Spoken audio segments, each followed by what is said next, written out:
First off, congratulations, Amon-Ra, for the rookie NFC Offensive Player of the Month. Thank you. Appreciate it.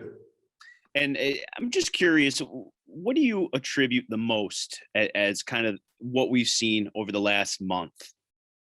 I think it's a culmination of things: hard work, us as an offense just improving, getting better each and every week. I think you guys see that from the outside, early on, some struggles. It was a lot of new guys. I think as the season kept going, we just kept progressing as an offense, getting the ball downfield, making the throws, making the catches, running the ball, doing the things that we need to be efficient on offense. And I think all that just, contributes to everyone's success. Thanks. Justin? All right, Amon-Ra. So you got the reward. Obviously, a lot of people are saying good things about you right now.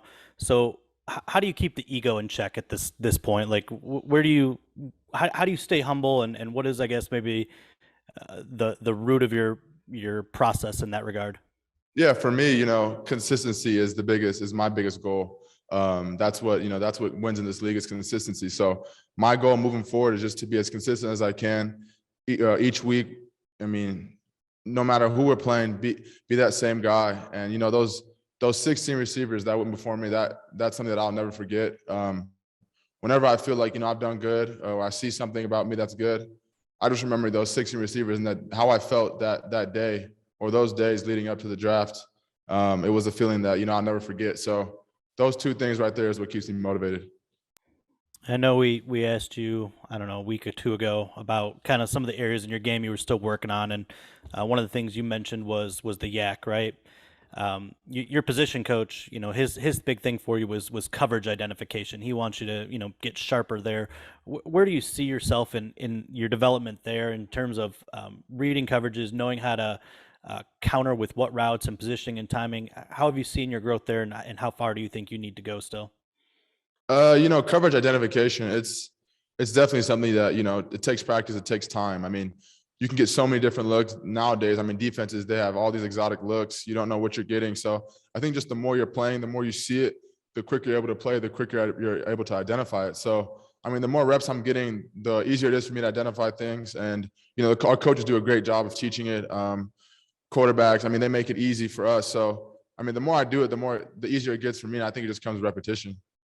I think going way back, you said you saw pretty much everything at USC, right? Like you saw tons and tons of different coverage looks there. I'm just wondering, 46 targets in December, 8 receptions a game. Like, have you seen anything new? Has anything surprised you with the way defenses have maybe thrown at you in this month? You know what? Not really. Not like I would say. I mean, in college, we threw the ball almost every play. So we saw drop 8 almost every play. We kind of got frustrated out there, but I would say not this year. Nothing too crazy. Obviously, last week, the Falcons did some exotic things, some exotic cover 2 looks, but nothing, that we didn't expect. But, each team is different. Each scheme, each coach is different. So you got to be ready each and every week. Appreciate it. Congratulations on the award. Thank you. Appreciate it. Dave? Hey, Amon-Ra. I'll echo that. Congratulations on the award. Thank you. Curious on the blocking, because, a lot of people have talked about it. Do you have an experience where you, got chewed out by a coach as a little leaguer for not blocking, or maybe the first time you did it, you laid somebody out? Like, is there a story about how you came to be this great blocker as a receiver?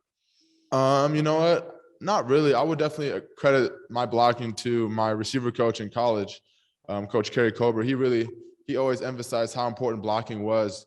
Even when a receiver catches the ball, go find someone to block, because if he makes one guy miss, I mean, you never know who's going to make that next tackle. And it's really the receiver's blocks that make, like I said earlier, those 10 to 20-yard plays make him 50, 60-yard touchdowns. So I carried the ball. I know it's like, running the ball and not having people block. So I never want to be that guy that's not blocking.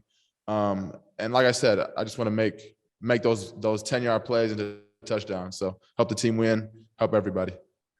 Do you, how much do you enjoy getting under a defensive player's skin, or do you even realize you're doing that right with some of the, not just the blocking, but sometimes it seems like guys are getting a little angry at you and you're just going about your business, and maybe that eggs them on a little bit more. So yeah, definitely. When you block hard almost every play, obviously, some defenders, they get kind of mad. I mean, some guys, they'll be smart and they'll be like, you're good. because they don't want me to keep going hard. But I just do the same thing. I don't talk unless I'm spoken to, or he gives me a reason to say something. But I go out there, I'm quiet, I block hard, and I mean, I think the defenders know what's up at this point. They say you're good, as in like, stop, I've had enough of you, like that sort of thing. Yeah, they try to get me to ease up. They'd be like, "You're good, you're good." Do you ease up though? Not really, no. I just look at him and keep going. Didn't think so. Last thing is just, what ways have you surprised yourself, I guess, and what you've been able to do on the field? A lot of people had you, pigeonholed as a slot receiver coming in. You've done a lot more. So how have you surprised yourself, if at all? I haven't surprised myself at all, if I'm being honest. I know my potential. I know what I can do. And I'm excited to keep going and be consistent, like I said earlier. Perfect. Thank you very much. Thank you. Appreciate it. Couple more. Oh, sorry. My bad. Sorry about that. Yeah. Last two, John and Kyle. Hey, good afternoon. Thanks for your time. I appreciate it. Of course. Yep, not to be a Debbie Downer, but I did want to, I'm wondering and curious about what you saw from the Falcons defense that was a challenge in terms of the red zone. Obviously, there were struggles there in the red zone last week. Yeah, I think it was a lot of things. We shot ourselves in the foot.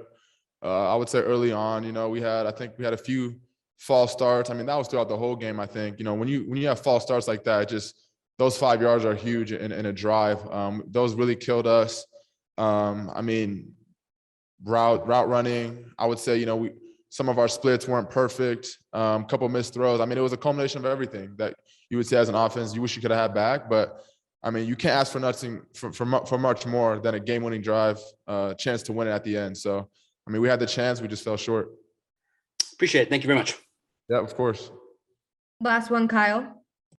Just one more on the blocking. I'm just curious if you have a favorite block of yours that you've laid since coming to Detroit. A favorite block that I have seen? Sorry, I couldn't really understand. Sorry, your favorite block in Detroit since you got here. You said my favorite block. Oh, my favorite block. Sorry about that. I couldn't understand you. My favorite block. I would definitely have to go with. I think I had like a double pancake when we played the Bears the first game. I pancaked him. He got back up, and I pancaked him again. So that was one of my favorite blocks. But there's definitely a few more up there that I'm thinking of in the back of my head. But that's probably my favorite one.